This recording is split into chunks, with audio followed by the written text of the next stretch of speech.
Most of you know me. I'm Marilyn. I work for the Juanita Full Center in the city of Tualatin, and I would like to welcome and thank Kim Whitley for joining us. So Kim, take it away. All right, yeah, welcome everyone. So just to get started, this is Mental Wellness and Resiliency. I'm Kim Whitley. I'm the older adult behavioral health specialist for Clackamas County. Although I did actually start in this role about 6 years ago in Washington County. So as we go through this, just want to let everyone know I will be providing Marilyn with both the slides as well as the mental wellness guide that we'll go over. So she will make sure that all of you get a copy of that. Also, please feel free, as she said, use the Q&A or the chat throughout the presentation to ask questions, put comments in. I really would welcome that and want this to be as interactive as possible. I am also going to turn my camera off just so that I'm not distracted and feel like I'm holding a mirror up to myself. All right, so we'll go ahead and get started.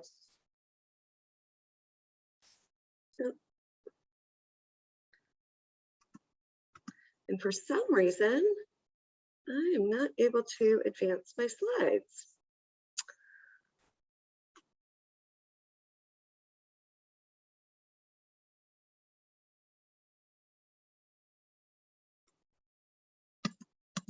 Let me try this again. Technical difficulties.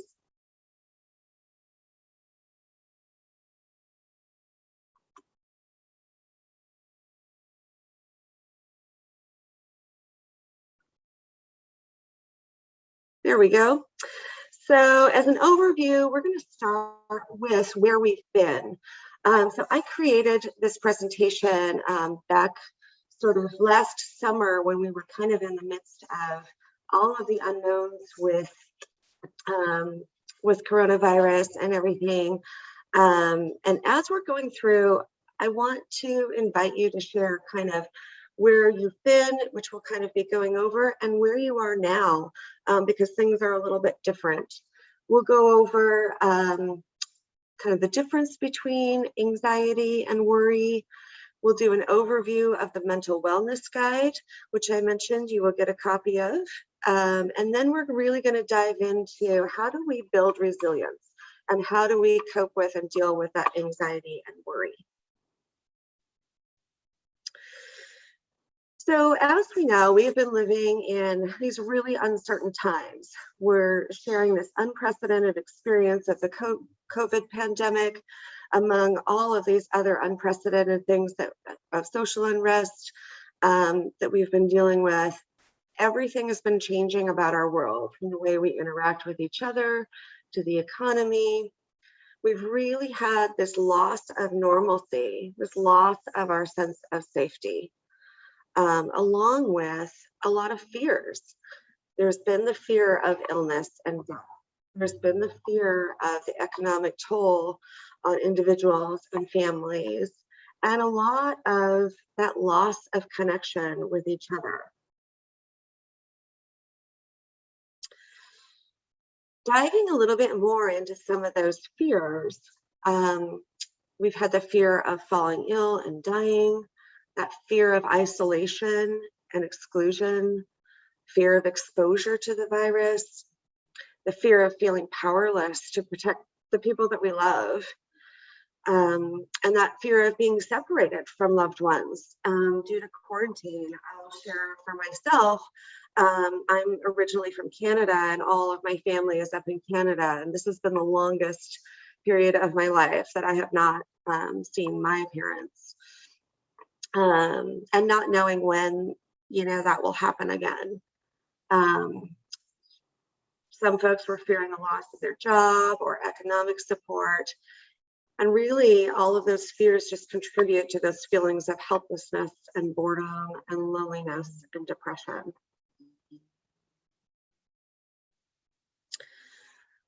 So again, that fear and anxiety go hand in hand. We're afraid, and then we feel anxious, and we're on this, have been in this constant state of high alert.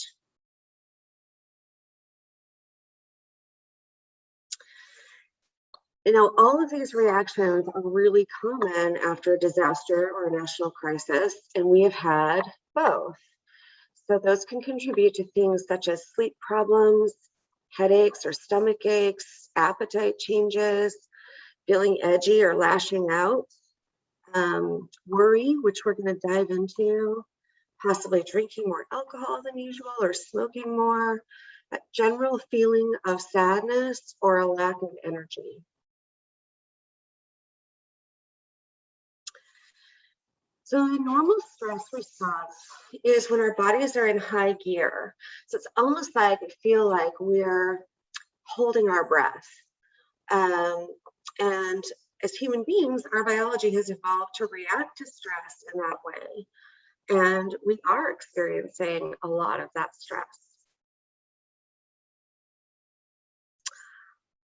I'm going to pause here just for a second and ask folks to put in the chat just where they were, how they were feeling at the beginning of the pandemic, and also how you're feeling now in terms of fear and stress and anxiety.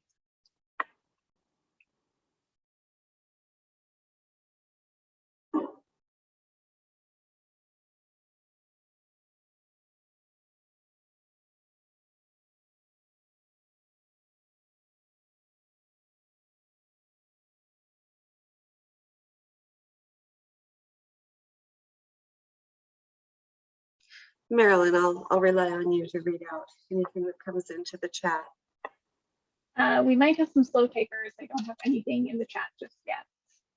No problem. I too am a slow typer. I'll go ahead with this slide and just wait for folks to put in sort of where they were feeling, how they were feeling. So our bodies biologically, when a predator steps out, we're activated into action. It's that acute short-term threat. And that's a protective factor. With COVID, that threat has been chronic and ongoing. It's there all the time. It's really undefined and kind of ambiguous, going beyond just the virus. And it has this huge impact on us.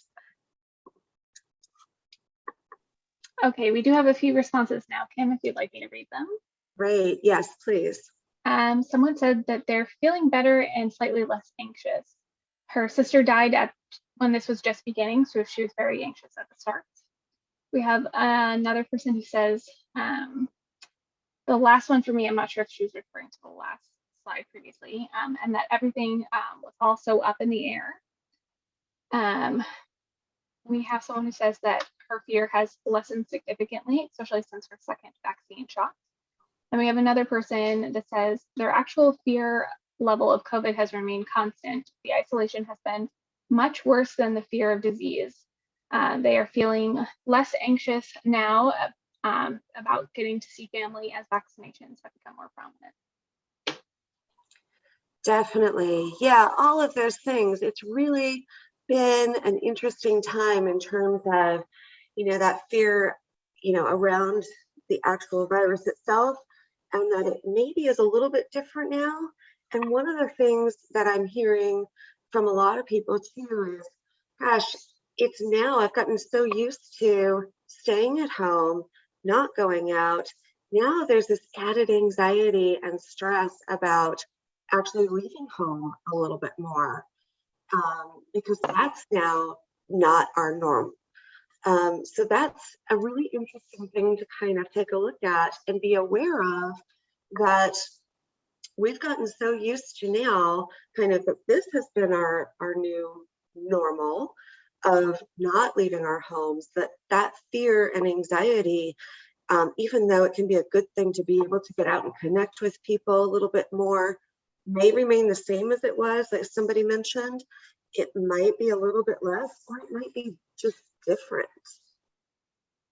We have another response as well. Great. This person lost their mom last May, their father from COVID in January, and their husband lost his job last May. And then she was diagnosed with cancer. So she has been isolated in her house. Wow. My gosh. I can't even imagine dealing with all of that. And hopefully as we get to some of the tips and resilience, they'll find some helpful tools. So diving into kind of what is the purpose of anxiety? Is it good for anything? Because it sure doesn't feel like it's really good for anything when you're experiencing that anxiety. But it really is one of the basic emotions that all human beings experience. It can motivate us. As we saw on that last slide, if there's sort of that, fear, that anxiety can propel us into action when it's needed for safety reasons. It can also help us to perform better. If we're too relaxed, nothing gets done. It's not, anxiety is not unusual or disordered. As I said before, it can be life-saving if we're in actual danger. When it crosses over, if we struggle with anxiety, we might get into a bit of a vicious cycle where we're anxious about becoming anxious. And that's where that can really take a toll on our health, our emotional, mental health, and our physical health as well.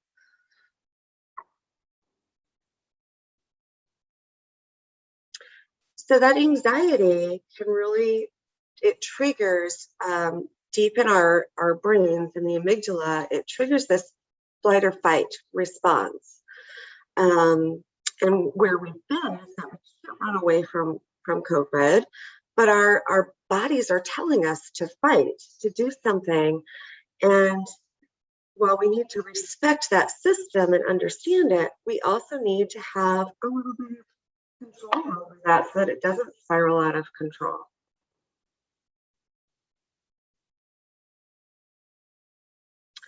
We will talk about what we can do to manage anxiety, but I think first, the important thing is to really go into what is anxiety and kind of tease out anxiety, fear, and worry, because it can be really helpful just to know kind of and to be able to identify kind of the differences between those.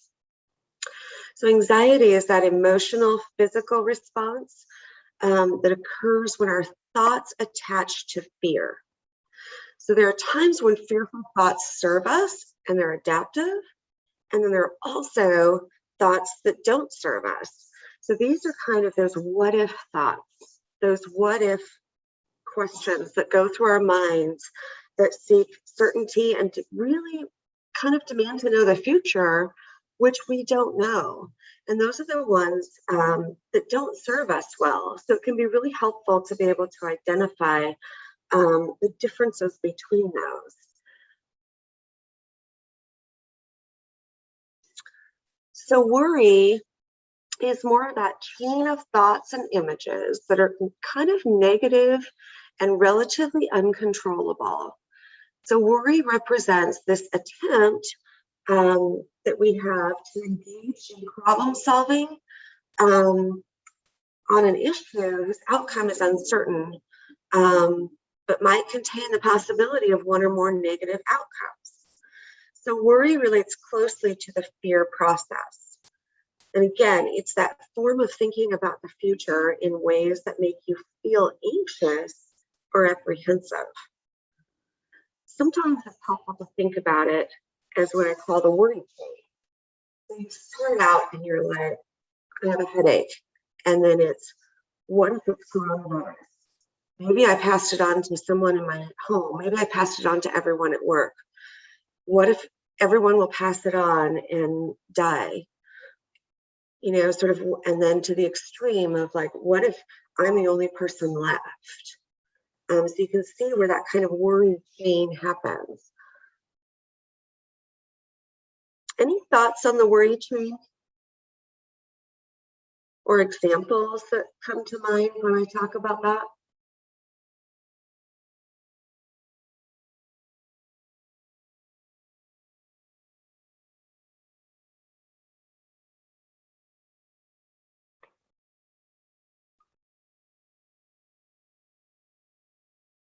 I'm going to wait just a minute and give folks a chance to.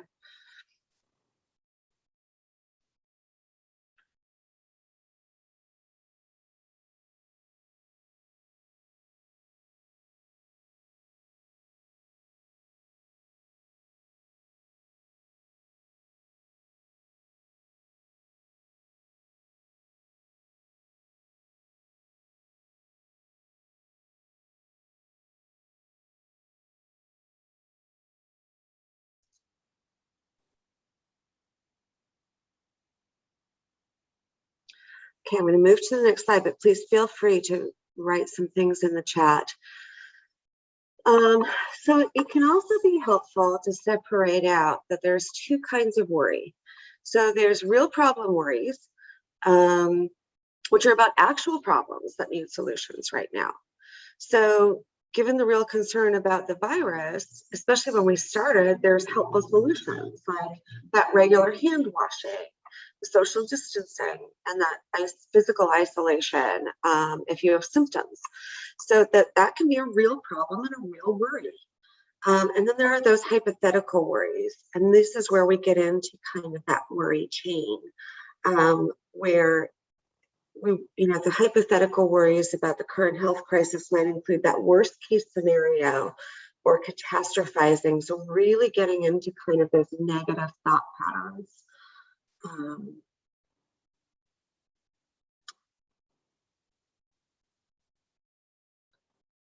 When we talk about anxiety and worry, some of what has been really difficult with this is that some of the symptoms can overlap. Some of the symptoms of anxiety or full-blown panic attacks, they mimic some of the symptoms of the COVID virus, the chills, shaking, sweating, chest pain, hot flashes, shortness of breath, all of those things can be attributed to kind of both, which then can contribute to that worry chain, that anxiety, once that worry kind of spirals out of control.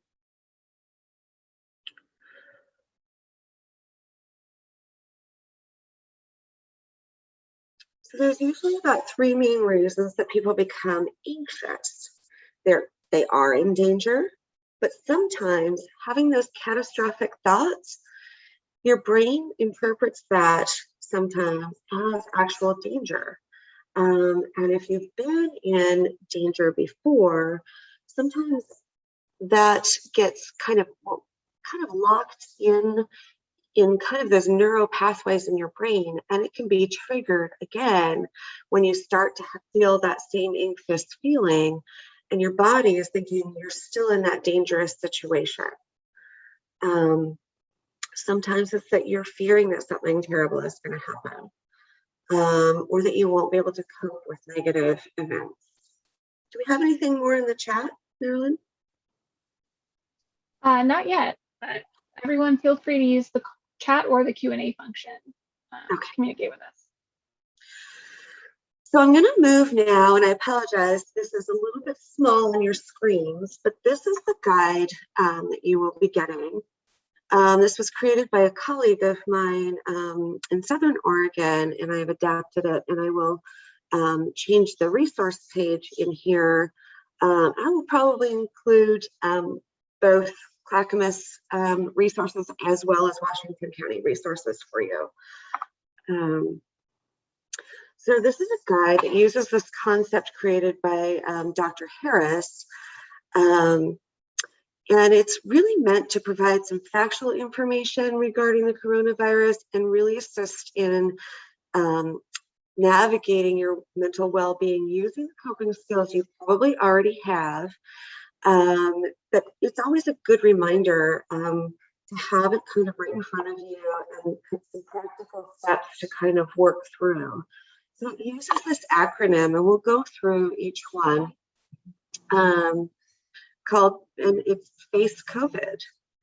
So F for focus on what's in your control, acknowledging your thoughts and feelings, coming back to your body, engaging in what you're doing, have some committed action, opening up, reminding yourself of your values and looking at those, identifying resources, and then of course the disinfect and distance. So the F for focusing on what's in your control comes back to this concept that we talked about, that if you're prone to hypothetical worry, those what if thoughts, it's helpful to practice noticing those and redirecting your attention to things that are within your control. So when we're able to shift our focus back to those things that we can control, it really can have this positive influence on our well-being and our health.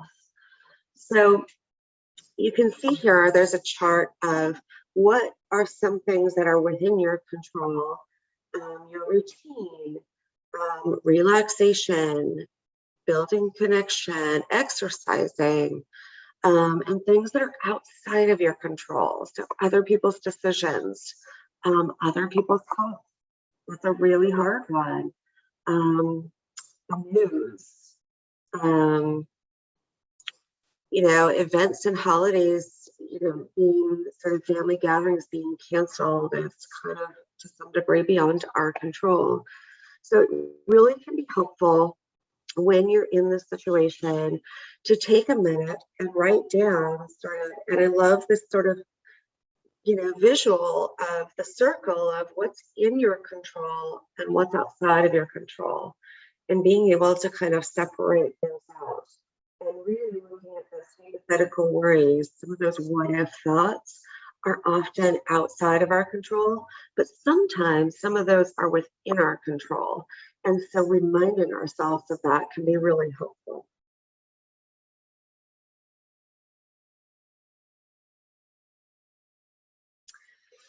So then moving to acknowledging your thoughts and feelings.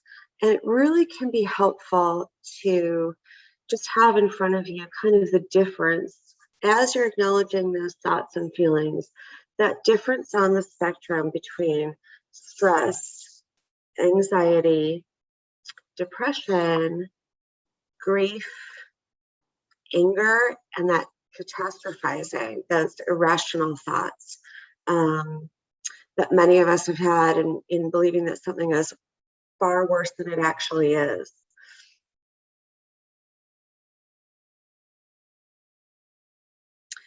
There's also a page here on grief and kind of moving through that grieving process, and that grief comes in all different kinds of forms. And it's, most of you are probably familiar with the stages of grief.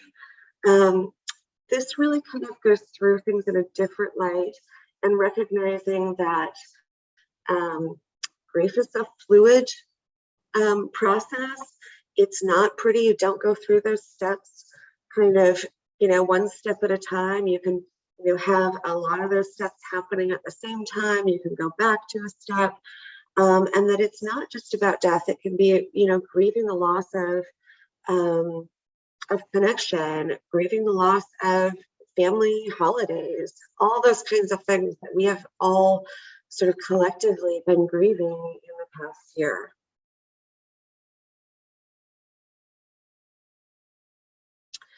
So one thing, and you probably all have heard of mindfulness, but being able to come back to your body is a really important step as well. To just think about those things that connect you to your own body can be very helpful. And we'll talk about some of the ways of doing that a little bit later when we get really into the resilience piece. So engage in what you're doing. Now, these were obviously created during, at the height of before vaccines came out. But I find that they're also really helpful even now. So asking yourself kind of these questions: who am I checking on or connecting with today? What expectations of normal am I letting go of today? How am I getting outside today, especially now that our weather is nicer? How am I moving my body today? This one for me was a real adjustment with staying home. Eventually, my family and I purchased a treadmill because it was like, gosh, I'm not moving around like I was before, even if I was just, driving or walking to and from, in parking lots and those kinds of things. How am I expressing my creativity today? Really important one. What kind of self-care am I practicing today? And what am I grateful for today?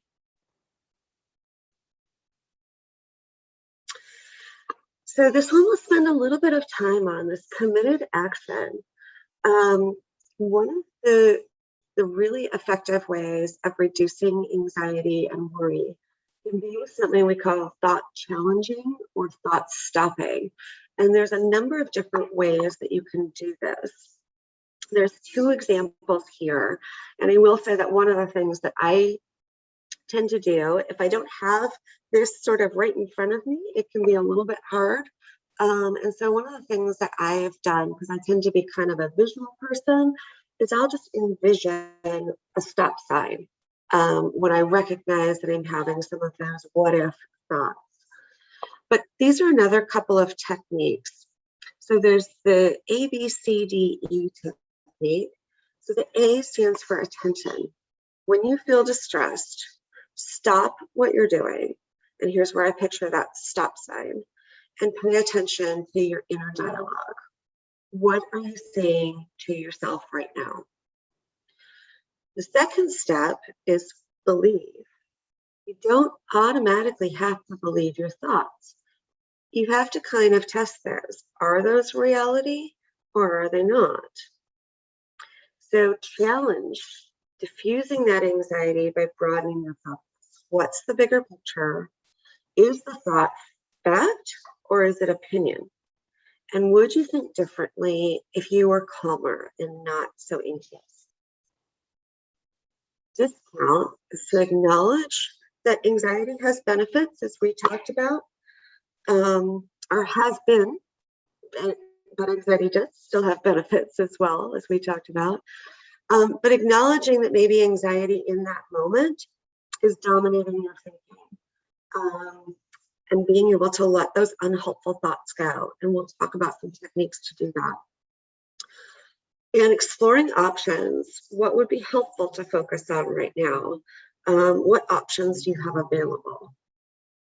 And these things can be helpful to kind of brainstorm ahead of time so that it's not in the middle of this anxiety that you're trying to come up with them, because that's going to be really difficult. Another technique is the think technique. So is the thought 100% true? If not, what are the facts and what is opinion? Is it helpful? Is paying attention to that thought and giving it energy helpful or useful to you or to others? Is that thought inspiring? Does it inspire you or does it have the opposite effect? Is it necessary? Is it important? Is it necessary for you to focus on that thought right now and act on it? And is the thought kind? Often our inner dialogue is directed at ourselves, and oftentimes those are not sort of kind inner dialogues that we have. So recognizing that and being able to think, what might be a kinder thought to think? This chart was really helpful for me when we first were in the pandemic, to kind of look at the chart and see where am I? Am I in the fear zone? Am I in the learning zone? Or am I in the growth zone? And again, resources, which I said that I would give you. And then, of course, disinfect and distance was the last one. I'm going to pause and ask for folks' feedback or thoughts before we move on to the resiliency toolkit.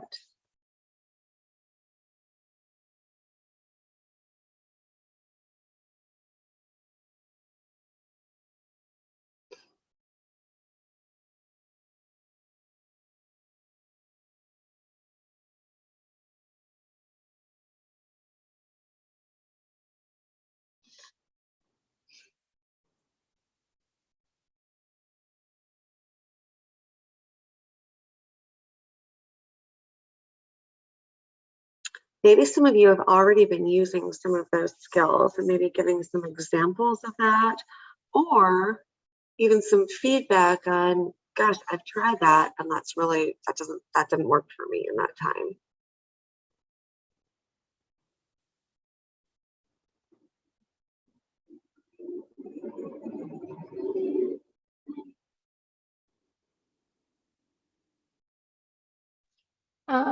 Someone says, this seems like a very good tool to you to focus and distinguish things in the mind. Really well thought out.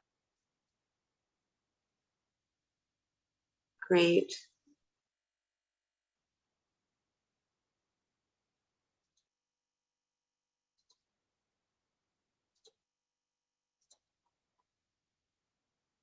And we have another person who says they like how using mindfulness to meditate and let her thoughts come and go without judgment.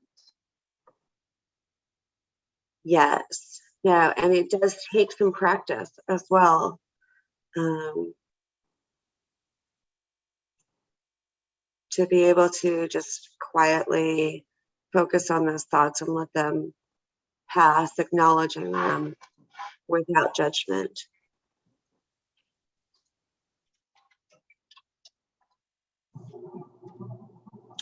So folks can feel free to continue putting in the chat. We're going to talk about resilience. This is that courage to come back and how we do that. So we'll go through sort of in detail some of these tips for managing that worry and anxiety. So one is to maintain a balance in your life, which we've talked about, including activities that give you pleasure, achievement, and closeness and connection to other people. Identifying whether your worry is a real problem or that hypothetical worry. To practice postponing your worry. Setting aside a specific time each day to worry. This is one of the most useful tips that I came across. And we'll talk about this in detail on how to do that. Speaking to your worries with compassion, writing them down and responding to them in a different way. And that talks about that inner dialogue as well. And then, as I mentioned too, practicing mindfulness, being able to let go of your worries and bringing yourself to the present moment. Some more tips can be practicing gratitude. And there are different ways of doing that can help you connect with moments of joy and reflect on what you're thankful for. Noticing and limiting those worry triggers is sometimes when you're worrying, if you're going to acknowledge that worry, it's like, gosh, was there something that triggered that? Was it checking the news? Was it this story? Was it,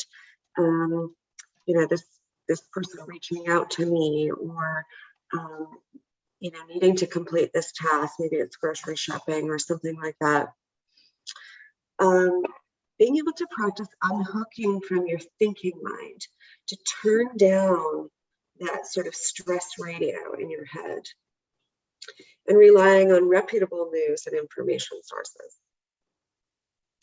So this learning to postpone your worry and creating this scheduled set aside worry time. So creating a time in your day that you've designated for yourself that's not a typically stressful time, that you're going to worry. And then as you're going throughout your day, being able to acknowledge, oh, I'm worrying, those what if thoughts are happening. Just being able to jot them down and knowing for now you can let them go because you've got a scheduled worry time later that you can come back to your worry list and take a look at it. And oftentimes when you do that later, you're able to distinguish between what's solvable, what's, that difference between those real worries and those hypothetical worries.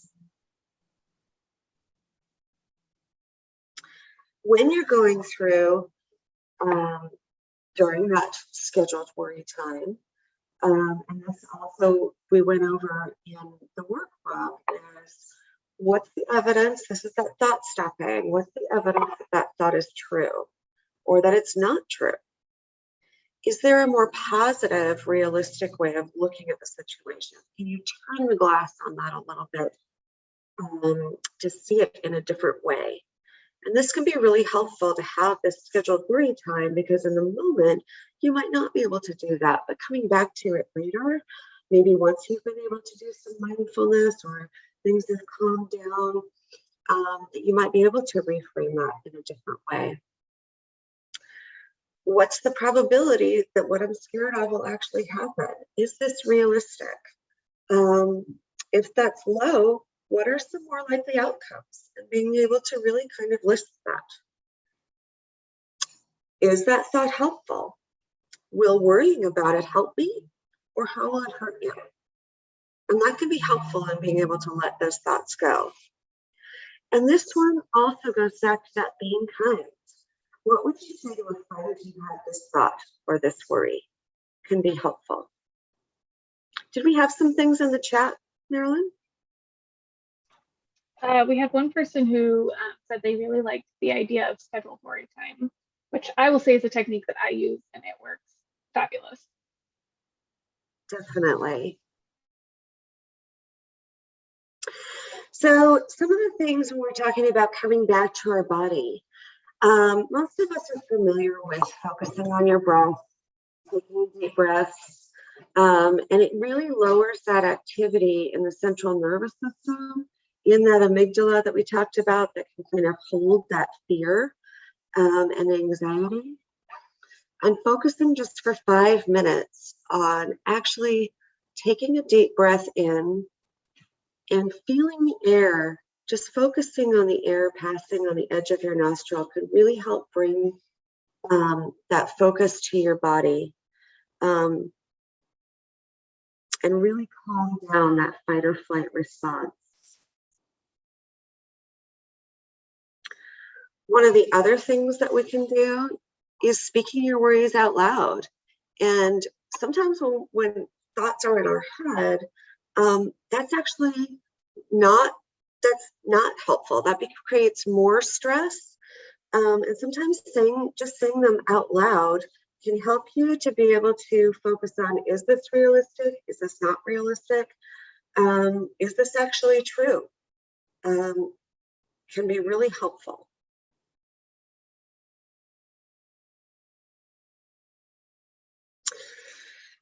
Ruminating. This goes back to that worry chain and those what if thoughts. When you have a what if thought, it's a clue that you're ruminating, that you're focusing on things that are hypothetical, and that future thinking that's not helpful in the moment for you and can really propel you into more of that state of anxiety than what you need to be. So pausing to ask yourself what steps you can take.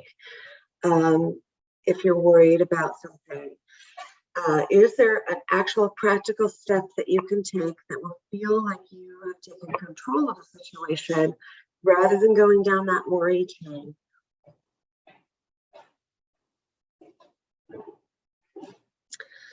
So this can be another really great one to visualize your worries.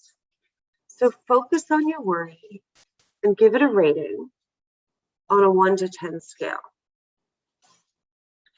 And then picture where the fear is in your body.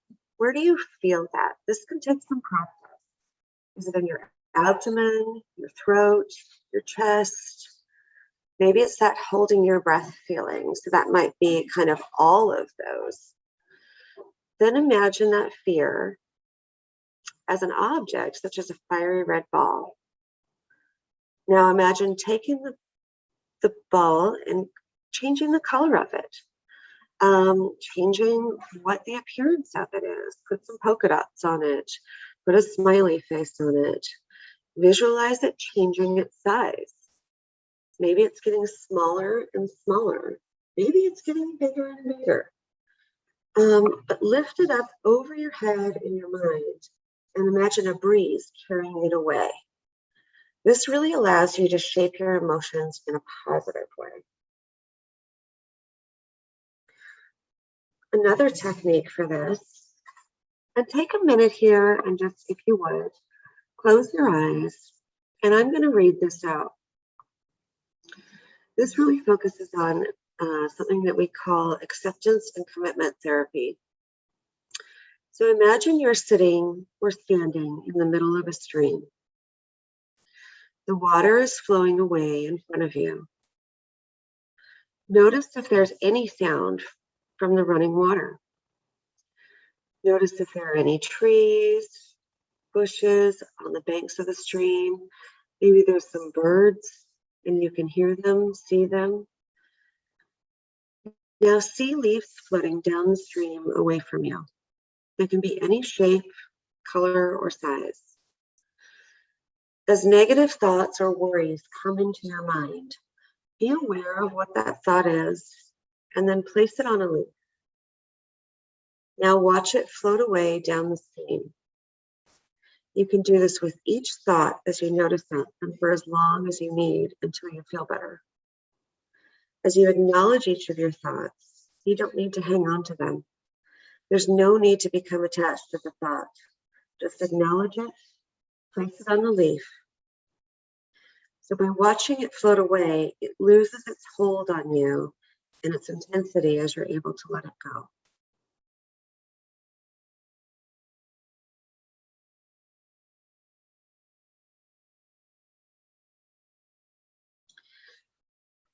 Again, one of the other things is to cultivate resilient attitudes. So viewing change as a challenge and an opportunity instead of something to fear. And sometimes really taking a moment to write down or think about what steps you can take. Thinking positively but realistically to keep things in perspective, and setting goals and planning out those action steps.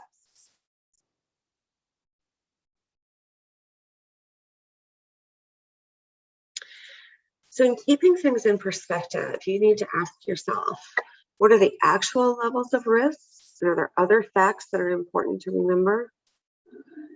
Am I overestimating how bad the consequences will be and underestimating my own ability to cope?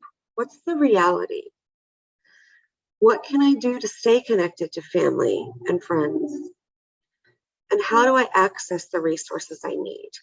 All of these things can really help keep things in perspective and prevent that worry chain from spiraling into that anxiety. Expressing gratitude. There's a lot of evidence-based positive activity that can, it's proven that this really, having an attitude of gratitude or keeping a gratitude journal really has some positive effects on our mental well-being and therefore our physical well-being. One example of how to do that would be to think of someone who impacted your life, but that you never had a chance to thank. This is this gratitude visit, so it should be someone that you could meet face-to-face. You could also adapt this. Write a letter of gratitude to them. The letter should be concrete and specific, thanking them for specifically how they've helped you. And then call or text them to arrange to deliver the letter in person. What are some other ways that folks have practiced gratitude?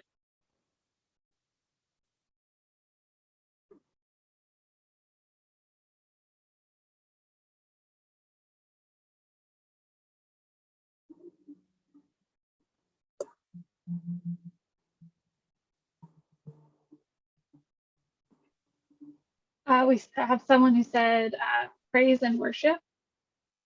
Definitely. That's a great one.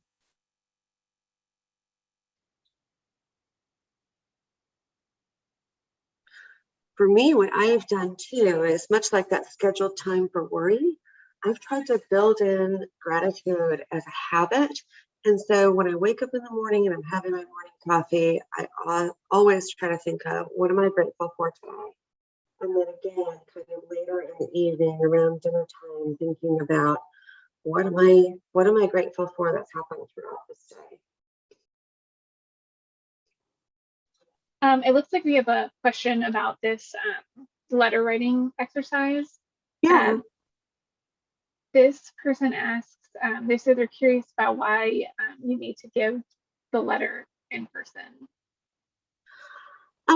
This is part of that gratitude visit that was mentioned on the previous slide. And there's been studies out there that have shown that while thinking our own, sort of thoughts of gratitude definitely has those beneficial effects, there's something about that connection and really sharing that gratitude with someone else that has even more beneficial effects. We also have a person who has another way of sharing gratitude. She says sharing with someone like an actual another person about what she's grateful for.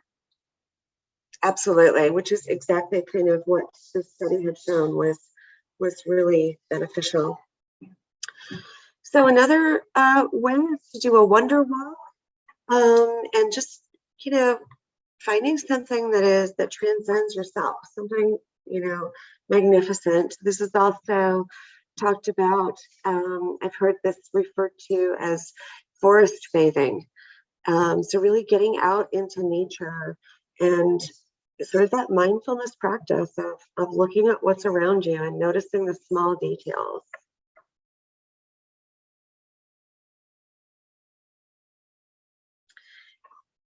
So that's what I had for today. I'm hoping that was helpful for folks.